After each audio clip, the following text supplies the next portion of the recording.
Good morning, my dear brothers and sisters. Please greet your seatmate a pleasant good morning. And welcome to all those who come here as part of their pilgrimage. Welcome to the Pilgrims of Hope. And also welcome to those who are first-timers to the Manila Cathedral. My dear sisters and brothers, do you still receive chain letters?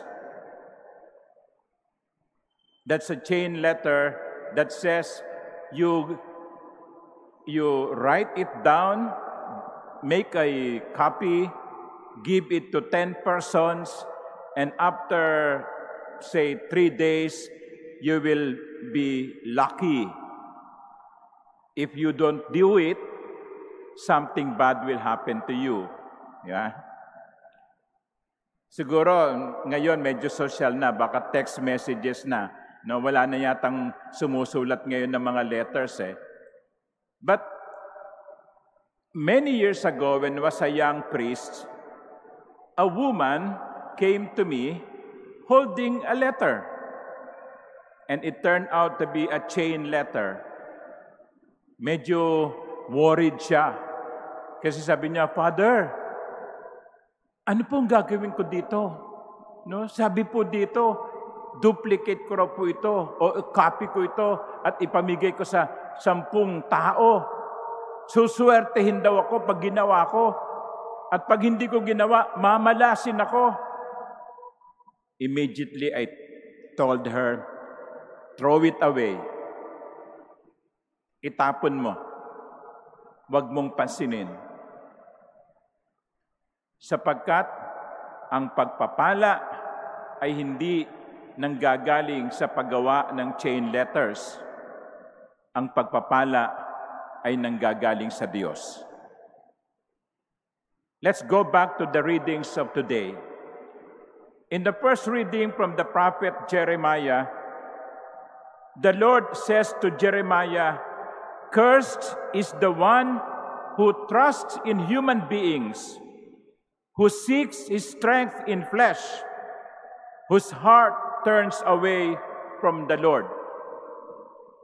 Kasumpa-sumpa daw yung tao na umaasa sa kanyang kapwa, na naghahanap ng lakas at lumilingon, tumatalikod sa Panginoon. See? From the Old Testament, we are being told, blessings do not come from these sources.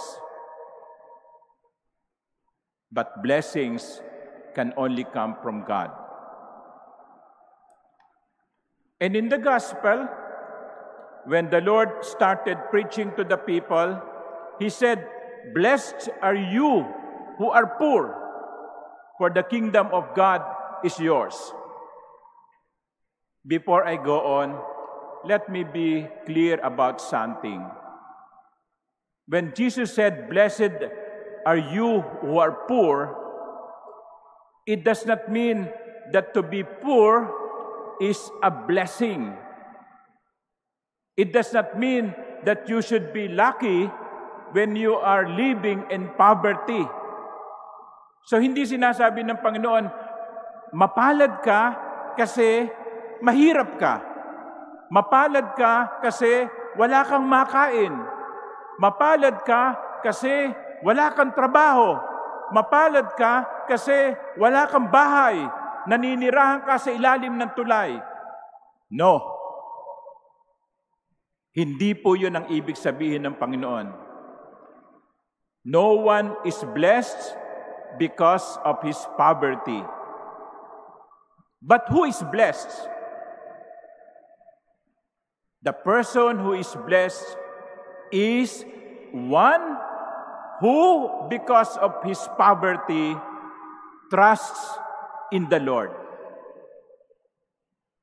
Hindi niya sinabi yon, pero yun ang gusto niyang sabihin.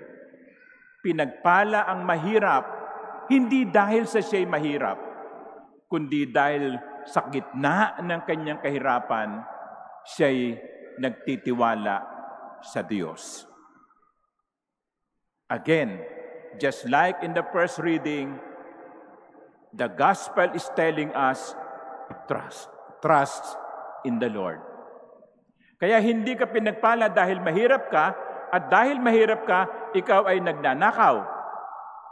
Hindi ka pinagpala dahil mahirap ka, at dahil mahirap ka, ikaw ay nanggagancho, nanggugulang, nag-aakyat bahay, nagbebenta ng droga, pumapatay. Hindi. Pinagpala ka kung sa gitna ng kahirapan mo, hindi ka nawawalan ng pagtitiwala sa Diyos. At yan din ang kabaligtaran. Sabi ng Panginoon, woe to you who are rich! Sawimpalad kayo mga mayayaman. Nako, ang daming dapat kabahan dito, no? Ang daming mga mayayaman dito ngayon eh. Pero anong ibig sabihin ng Panginoon? Sawimpalad ka dahil mayaman ka? Paano kung yung yaman mo ay galing sa iyong pagsusumikap? Paano kung ang yaman mo ay galing sa mana mula sa iyong mga magulang? Paano kung ang yaman mo ay galing sa iyong pagtatrabaho, pagtitipid, pag-iipon? Sawimpalad ba ako? Sawimpalad ba kayo? Dahil nangyaring mayaman tayo? Mayaman kayo? No. What does it mean? Jesus means, woe to you who are rich if you depend only on your riches. Na para sa iyo, kapag may pera ka na, mayaman ka na, sapat ka na, hindi mo na kailangan ng Diyos. Yon ang sawimpalad. At merong mga taong ganyan. Kapag yumayaman, nakakalimutan na ang Panginoon. Kapag yumayaman, iniisip, hindi na niya kailangan ang Diyos. Ingat po ang mga mayayaman, sapagkat pwedeng mawalang bigla ang yaman. Have you heard of the wildfires in California recently? Many of those houses that got burned were houses, mansions of millionaires, celebrities. See, even if you have them now, they may be taken away tomorrow. And what will happen to you? If you trust in your wealth and you do not trust in God, then woe to you. That is what Jesus is saying. So sa makatwid, umiikot ang lahat sa Panginoon. Ang Panginoon ang magpapala sa atin, ang Panginoon ang magbibigay sa atin ng kailangan. Sa Panginoon tayo dapat nakadepende. Kapos man o sagana, sa Diyos nagtitiwala. Kapos man o sagana, sa Diyos nakasandal. Kaya huwag kayong maniwala sa mga chain letters. They will not give us blessing. Only God will give us the blessings that we need. But you see, my dear brothers and sisters, blessings are not end in themselves. Blessings are not meant for us to be rich.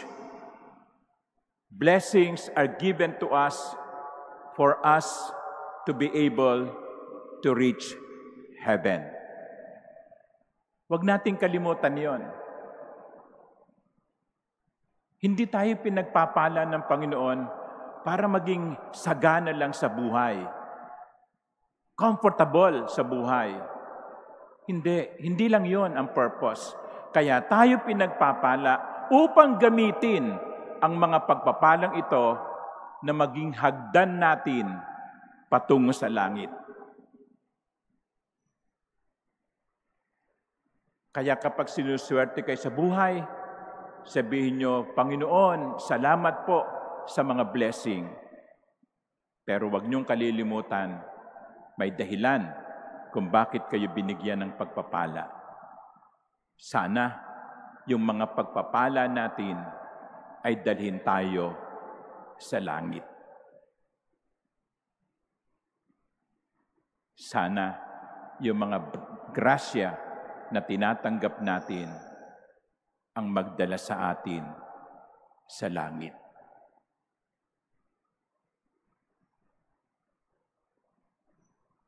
Saan kayo dinadala ng inyong yaman? Saan kayo dinadala ng mga biyaya?